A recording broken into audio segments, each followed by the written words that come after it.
नमस्कार दोस्तों। क्या आपने कभी सोचा है कि व्रत का मतलब क्या सिर्फ खाना न खाना है? अगर ऐसा होता तो जो लोग रोज भूखे पेट सोते हैं वो तो सबसे बड़े तपस्वी कहलाते, है ना? पर सच्चाई ये है कि व्रत सिर्फ शरीर को रोकने की क्रिया नहीं है, ये मन को साधने का अभ्यास है। दरअसल व्रत का मतलब है अपने आप पर एक नियम लगाना, ऐसा नियम जो न सिर्फ आपकी आदतों को बल्कि आपके अहंकार यानी कि ईगो को भी छूता है। आज हम इसी बात को समझेंगे कि व्रत का असली अर्थ क्या होता है और ये सिर्फ भोजन का नहीं बल्कि अहंकार का त्याग क्यों होता है। दोस्तों, व्रत एक ऐसा शब्द जिसे हम भारतीय संस्कृति में बचपन से सुनते आए हैं। माँ सोमवार को व्रत रखती थी, दादी एकादशी का व्रत रखती थी और कहीं कहीं करवा चौथ, छठ या सत्यनारायण जैसे पर्वों पर भी उपवास रखा जाता था। लेकिन क्या कभी हमने रुककर ये सोचा है कि व्रत का असली अर्थ क्या होता है? संस्कृत में व्रत का मतलब होता है दृढ़ संकल्प, यानी ऐसा नियम जिसे हम स्वेच्छा से खुद के ऊपर लगाते हैं ताकि हम अपने शरीर, मन और आत्मा को अनुशासन में रख सकें। व्रत सिर्फ खाने पीने से नहीं जुड़ा होता, ये जुड़ा होता है हमारे आचरण, विचारों और आत्मिक तपस्या से। हमारे शास्त्रों में ऐसे कई उदाहरण मिलते हैं, जैसे कि राजा हरिश्चंद्र की कथा। उन्होंने कभी ये नहीं कहा कि वो व्रत रख रहे हैं, लेकिन उन्होंने जीवन भर सत्य बोलने का ऐसा संकल्प निभाया जो व्रत की आत्मा को दर्शाता है। उनका संकल्प इतना मजबूत था कि उन्होंने अपना सब कुछ खो दिया लेकिन सत्य से समझौता नहीं किया। यही तो असली व्रत होता है, जब इंसान अपने भीतर एक नियम बनाता है और उसे हर हाल में निभाता है। दोस्तों, जब हम व्रत का नाम सुनते हैं तो सबसे पहले दिमाग में आता है भोजन का त्याग, यानी कुछ भी तला भुना नहीं खाना, कभी सिर्फ फल खाना, कभी सिर्फ पानी पीकर रहना या कई बार पूरा उपवास करना। लेकिन क्या ये सिर्फ पेट को खाली करने का अभ्यास है? नहीं, ये उससे कहीं ज़्यादा है। भोजन का त्याग दरअसल इच्छाओं पर नियंत्रण की पहली सीढ़ी है। हमारे शास्त्रों में भी कहा गया है, जैसा अन्न वैसा मन।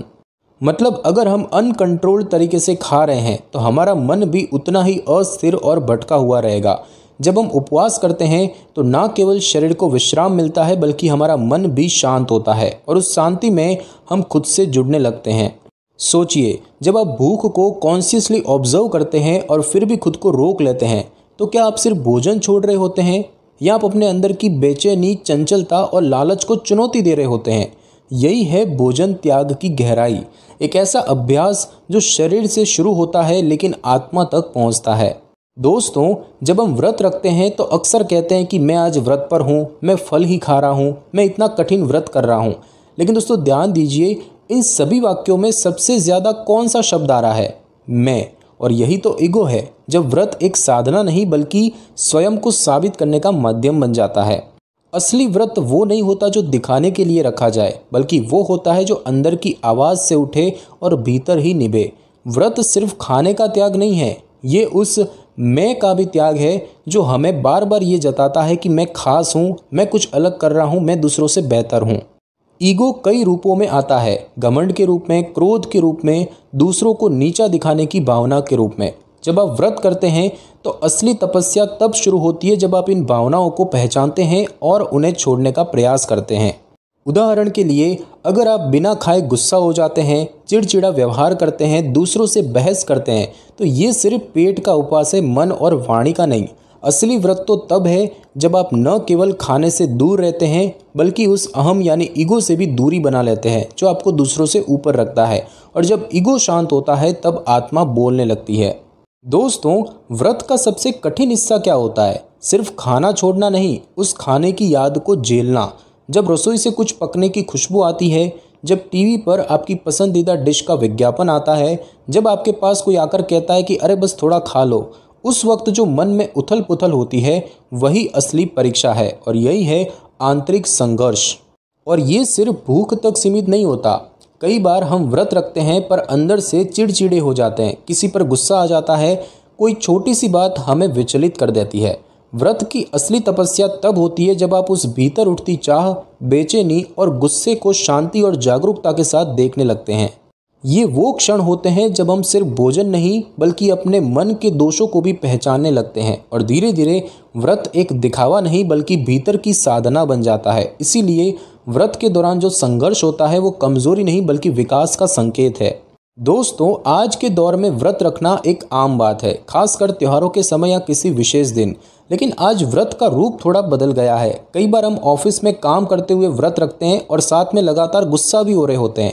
कभी हम फलाहार तो करते हैं लेकिन किसी से कटु वचन बोल देते हैं, या फिर हम उपवास तो कर रहे होते हैं पर सोशल मीडिया पर दिखा रहे होते हैं कि देखो मैं कितना धार्मिक हूँ।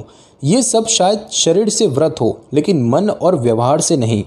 असली व्रत वही है जो न सिर्फ खाने से बल्कि बुरी आदतों, विचारों और भावनाओं से भी दूरी बनाए। व्रत सिर्फ क्या खा रहे हैं ये देखने का नहीं है। व्रत ये देखने का है कि मैं कैसा सोच रहा हूँ, कैसा बोल रहा हूँ और कैसा व्यवहार कर रहा हूँ। आज के समय में अगर आप गुस्सा न करें, झूठ न बोलें, किसी की निंदा न करें तो वो भी एक व्रत ही है। इसीलिए व्रत को सिर्फ एक धार्मिक परंपरा न माने, इसे एक अभ्यास बनाएं, भीतर से बेहतर बनने का अभ्यास। तो दोस्तों, अगली बार जब आप व्रत रखें तो सिर्फ ये मत देखिए कि क्या खा रहे हैं, ये देखिए कि क्या सोच रहे हैं, क्या महसूस कर रहे हैं और कैसे व्यवहार कर रहे हैं। क्योंकि सच्चा व्रत वही है जहाँ सिर्फ पेट नहीं, मन और आत्मा भी शांत हो जाए, जहाँ मैं व्रत कर रहा हूँ कहने की ज़रूरत ना पड़े और भीतर से एक आवाज़ आए कि मैं थोड़ा और सहज, थोड़ा और विनम्र बन गया हूँ। तो दोस्तों, अगर ये विचार आपके दिल को छू गया हो तो कमेंट करके ज़रूर बताइए कि आपके लिए व्रत का सबसे कठिन हिस्सा क्या होता है। और अगर आपने आज कुछ नया जाना हो तो ज्ञान तंत्र को सब्सक्राइब करना ना भूलें, क्योंकि यहाँ बात सिर्फ परंपराओं की नहीं होती बल्कि उनके पीछे छिपे अर्थ की होती है। धन्यवाद।